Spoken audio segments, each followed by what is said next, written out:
Uzgoj biljaka je jedan ozbiljan, ali toliko zadovoljavajući posao. Čim dođe dan u kojem sunce pokaže svu svoju raskoš, znamo da će tlo biti dovoljno toplo da krenemo sa sjetvom. Ono što trebate znati jeste to da bez kvalitetnog tla nema ni kvalitetnih biljaka, ni rezultata koji će vas veseliti. U današnjem videu ćemo zajedno pripremiti tlo za sjetvu i sadnju, pokazati vam način na koji mi to radimo. Ukoliko to želite odraditi na ekološki način, možete dodavati razne prirodne materijale, obogaćivati tlo, ali sjeme i presadnice moraju da se stave u zemlju kako bi se kvalitetno razvijale.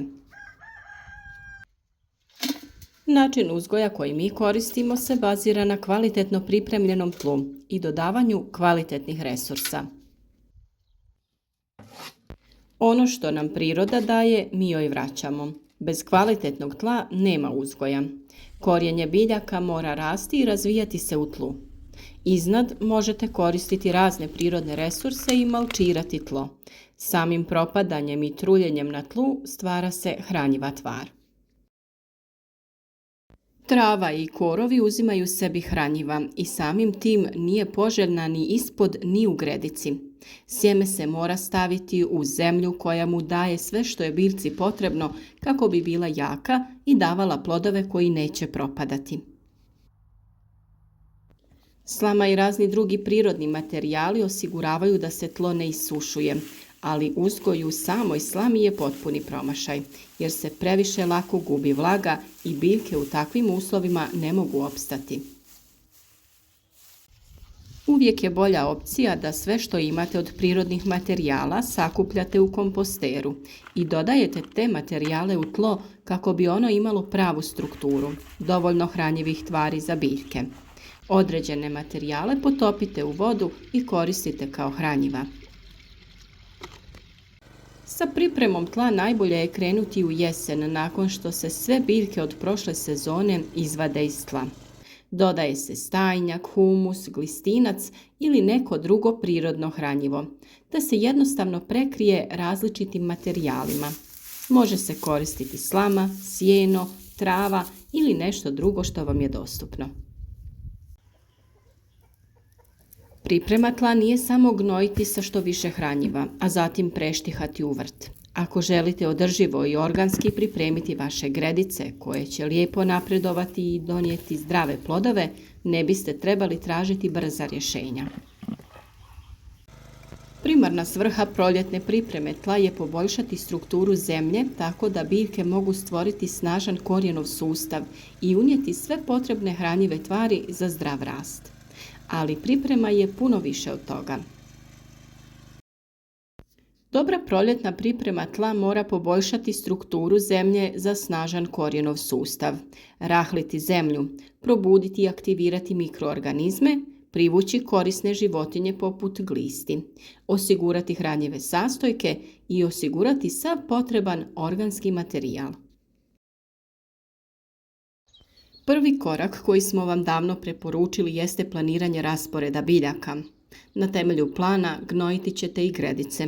Stoga je lijepo imati u planu koje dijelove gredice više gnojite, a koje manje. Obavezno pripazite na veličinu gredica jer ne želite pri radu slomiti leđa. Neka vam svi usjevi budu na dohvatu ruke. Stoga je pametno pri izradi većih gredica između njih napraviti šetnu stazu. Drugi korak je svakako plodored.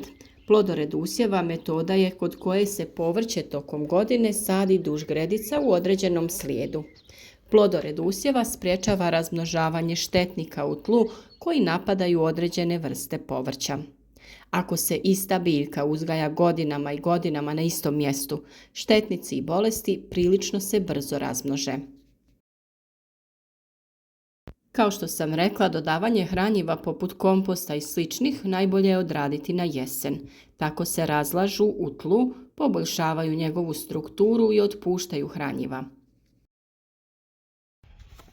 Kompost je izuzetno bogat hranjivi sastojak za vrt. Prava je vitaminsko-mineralna bomba i izvrstan izvor organskog materijala koji je osnova svakog bujnog vrta.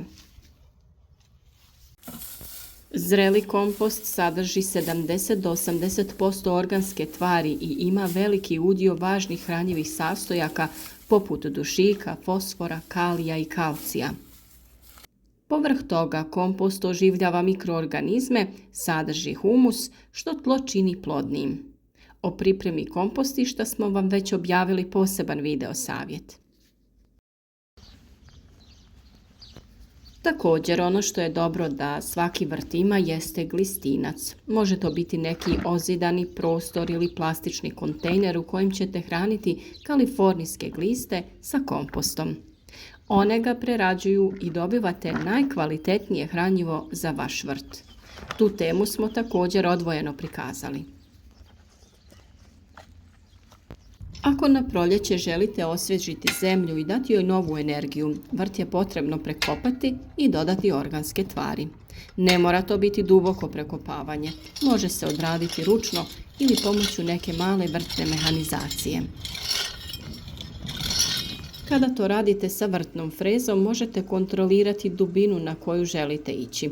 Možete ju koristiti dublje za one biljke kojima je potrebna dublja rahla zemlja ili samo površinski obraditi tlo.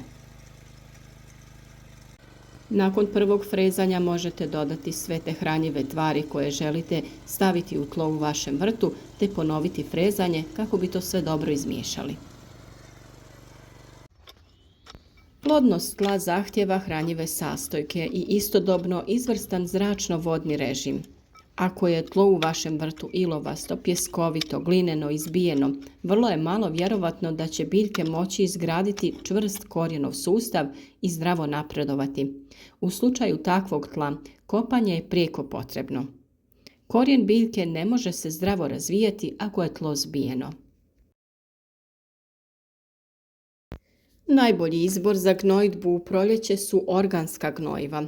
Ona bi trebala biti biorazgradiva, bez umjetnih stimulanasa i po mogućnosti u potpunosti na biljnoj bazi. Širok izbor organskih gnojiva za vrt sa ekocertifikatom u obliku peleta koje samo posipate na pripremljenu površinu možete pronaći u vrtnim centrima. To je idealna zamjena za hranjiva koja sami niste u mogućnosti pripremiti. Za osnovnu gnojidbu u proljeće možete upotrijebiti gnojiva za vrt sa mikorizom pod nazivom organski vrt, proizvođača Home of Garden, koje sadrži čudesne mikorizne gljive i leonardit, koji je prirodni pokretač rasta. Za poboljšavanje strukture, ali i hranjivih sastojaka u tlu, popravljanje pH vrijednosti kako bi bila pogodna za uzgoj većine biljaka, po tlu prije obrade možete dodati vapno i pepeo. Ako ste pratili redovno naše video savjete, znate kojim biljkama šta više odgovara. Na primjer, kod plodovitog povrća česta je pojava vršne truleži plodova, pa je neophodno da u tlu imate dovoljne količine kalcija. Njega nadomjestimo sa dodavanjem vapna, najbolje u jesen, kako bi se tokom zimskih mjeseci lijepo upio u tlo. Pepeo je također odlično hranjivo o kojem baš često govorimo. Njega koristimo u svim prilikama. Najčešće je to prije sjetve kada ga lagano umješamo u površinski sloj. Mogućnosti je jako puno ukoliko se odlučite za ova prirodna hranjiva kako bi vaše biljke bile lijepe i zdrave. Posljednji korak, a možda i najvažniji, jeste malčiranje. Malčirani vrtovi su zdraviji, otporniji na sušu, eroziju tla, smanjuje se rast korova, ali i prisutnost nekih štetnika. Postoje dvije osnovne vrste malča, organski i anorganski. Organski malč uključuje nekadašnji živi materijal kao što je lišće, slama, otkos trave, kompost, komadići drveta, usitnjena kora, piljevina, borove iglice, pa čak i papir. Anorganski malč odnosi se na šljunak, kamenje, foliju i geotekstil. Naravno da su prirodni materijali uvijek bolja opcija. Malč se uvijek postavlja na tlo kako bi imao pravu funkciju. Postoje dva pravila kod upotrebe organskog malča. Prvo, koristite ga na zemlji s koje je već uklonjen korov i drugo, postavite dovoljno debel sloj kako bi spriječili rast novog korova. Sloj od 10 do 15 cm je idealan, ali će i onaj od 5 do 8 cm malča biti dovoljan, posebno u sjenovitim predjelima gdje korov ne buja toliko koliko na suncu. Vjerujem da sami znate koliko je vremena potrebno da se ove biljke raspadnu u kompostu, pa samim tim taj sloj se na tlu u vrtu lagano raspada i prihranjuje tlo, ali najčešće za narednu sezonu. Zato je važno da se tlo za ovu godinu pripremi kvalitetno. Malč čuva vlagu u tlu gdje se ona duže zadržava i smanjuje se broj zalijevanja. Samim tim biljke bolje napreduju. Uzgoj biljaka samo u slami i drugim vrstama malča je veliki izazov i ne daje rezultate kao uzgoj u tlu. Sjemenu i biljkama je potrebna zemlja kako bi rasle i razvijale se, imale dovoljno hranjiva da iznesu obilje plodova. Nakon sezone uzgoja tlo nije dobro ostaviti ogoljeno, nego ga prekrijte raznim prirodnim materijalima. Na taj način čuvate kvalitetu tla, količinu hranjiva, jer se sprječava ispiranje, te samim tim truljenjem prirodnih materijala osiguravate nova hranjiva za narednu sezonu.